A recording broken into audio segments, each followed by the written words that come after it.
Hello, Bobby Torres of Frightbox Recording here. If you're looking to achieve crystal clear, punchy mixes, and you happen to not be using the 5 EQ techniques that I share with you in this video, you are missing out. Let's dive into it.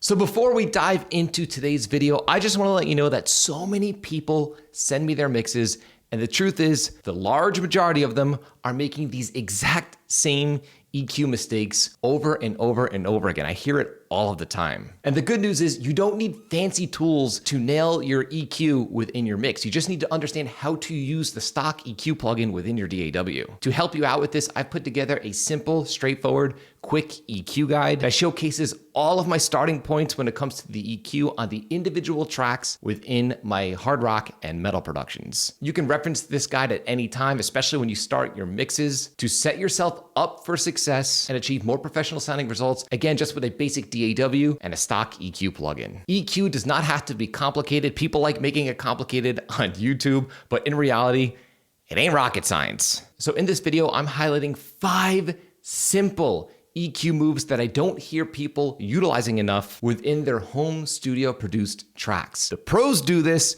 but unfortunately, from what it sounds like, most home studio owners are not doing these moves. And be sure to stick to the end, because at the end, I reveal to you the number one mistake that I definitely hear happening way too often. So the first mistake that I want to highlight that I hear people making in their mixes way too often is not high passing their overheads on their drums enough. Now, when it comes to jazz, country, indie pop, trying to achieve a great drum sound in your overheads makes sense. But here's the thing, in dense technical metal or hard rock and heavy music in general, you have so much punch coming from the direct mics that trying to get that out of your overheads really doesn't make much sense and will often get you in more trouble than anything else. So right here, I have a dense, heavy mix pulled up. I'm gonna play it back and pay close attention to the cymbals, and then I'm gonna dive deep and show you exactly what I mean by high passing your cymbals enough within your mixes. Listen closely to the cymbals.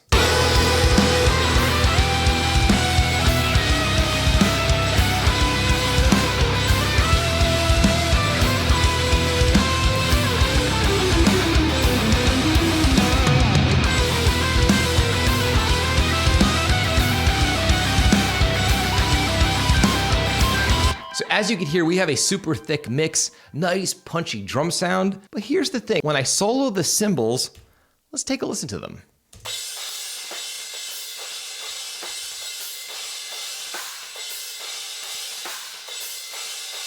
They sound pretty thin, and this is where people go wrong. They try to achieve some magical drum sound in their overheads when you don't need to do that. As a matter of fact, it makes more sense to just focus your overheads in on the cymbals. And the way that I achieve this, and so many other pro mixers achieve this, is by high passing your overheads more than you would think. For example, in this mix, I'm rolling off all frequencies below 800 hertz. Most people are scared of doing this, and it's completely unnecessary. If anything, it's going to help the clarity of your mix, because all of that punch will come from your shells, and you won't have low end from your overheads clashing with that sound, and maybe even getting you into trouble with phase. And a lot of times when people send me their mixes, I can clearly hear that there's all this weird low end stuff happening in your overheads. I can hear a strange gonginess in the lower mids when someone hits a channel. Unnecessary. Get rid of it, and it will clear up your mixes, especially when you're mixing hard rock and metal. And this leads me to EQ technique number 2 that I just don't hear home studio owners implementing enough. And that is low passing their lead guitars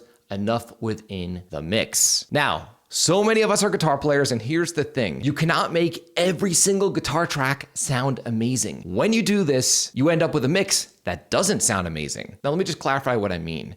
If you go into your lead guitars and try to make them super thick and bright and amazing and huge, they are not going to fit into the context of the rest of your mix. For example, this mix right here is pretty dense. We have double kick happening, a lot of cymbals, there are screams, thick rhythm guitars, a clanky bass, strings, a synthesizer, all kinds of stuff. I cannot afford to have my lead guitar super bright in this mix. It's just gonna clash with the cymbals. And more often than not, my lead guitar EQ looks something like this, while I'm rolling off all frequencies above around 4.5 to 5K. Let's hear the guitar solo in context of the rest of the mix.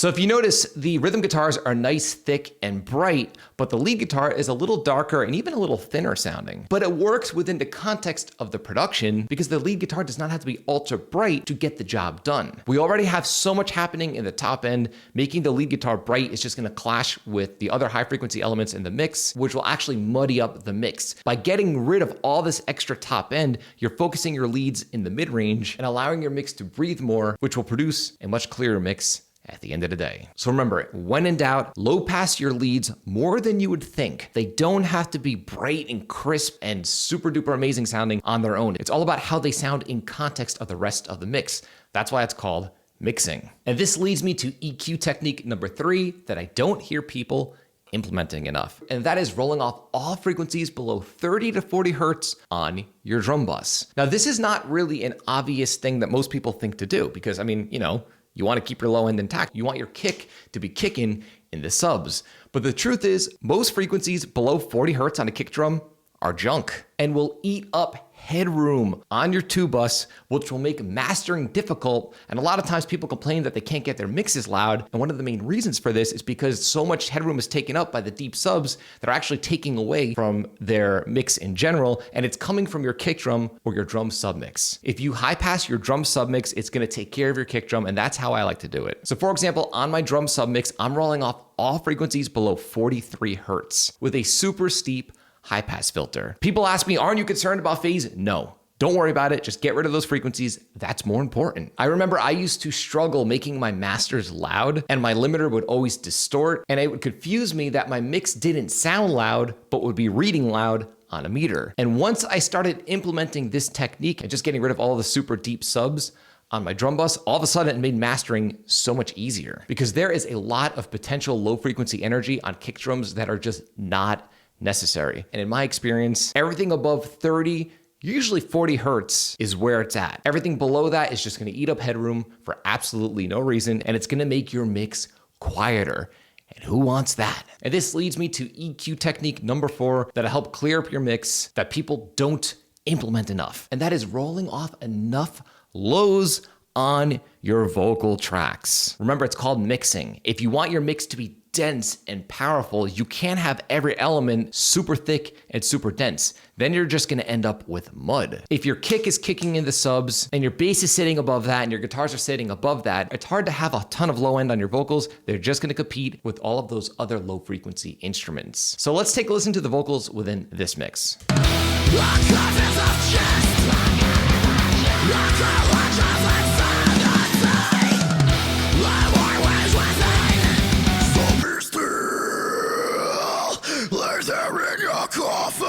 Let's hear the vocals without EQ.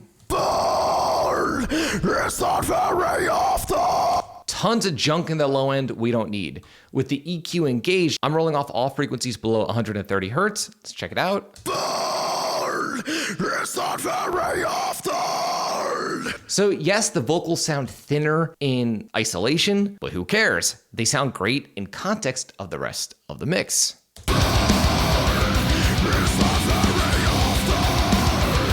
A lot of the mixes that people send me, the vocals are just too bright and especially way too boomy. And they end up clashing with the guitars, the snare drum, the kick drum, the bass drum. It ain't necessary. Vocals are a mid-ranged instrument. I recommend rolling off all frequencies below around 150 to even 250 hertz on your vocals. Who cares if they sound thin in solo? It's about how they sound in context of the rest of the mix. And here we are at the big tamale, the main mistake I hear people making when it comes to EQing their mixes, and the one technique that people do not implement enough.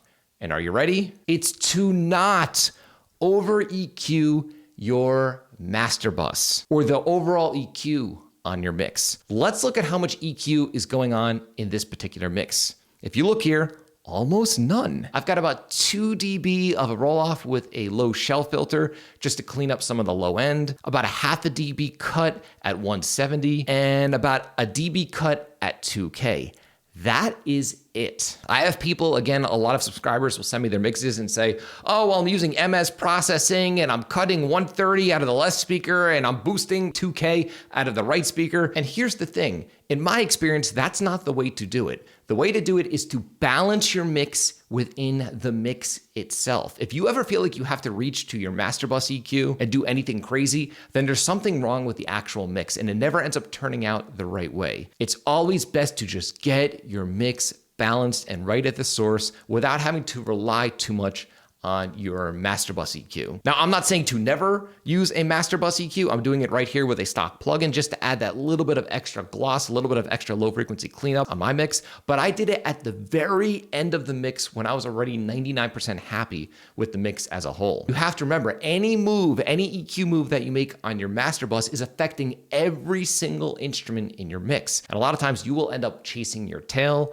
mixing your song over and over and over and over again. And who wants that? So with that being said, if you're confused when it comes to EQ and you'd like some help, you could have direct access once more to my quick EQ guide. It contains all of my EQ starting points within hard rock and metal mixes. And a lot of the times, once I apply these EQ settings, it's just little tweaks from there on out to help gel a mix and bring it all together. Again, you don't need any fancy plugins. All you need is a stock EQ plugin to achieve a pro mix. Everything that I share in the guide is completely applicable with a stock EQ. And as you can see in my own mixes, I use a lot of stock EQ plugins. So again, my quick EQ guide is absolutely free and you could have direct access right now by clicking the link below in this video's description. So I am very, very curious to know, are you implementing all of these techniques within your own mixes? Or are you guilty of making one of these 5 mistakes when mixing your tracks at home? Leave a comment in the comment section below. I'd love to hear what you've been up to in your home studio. If you found this video helpful,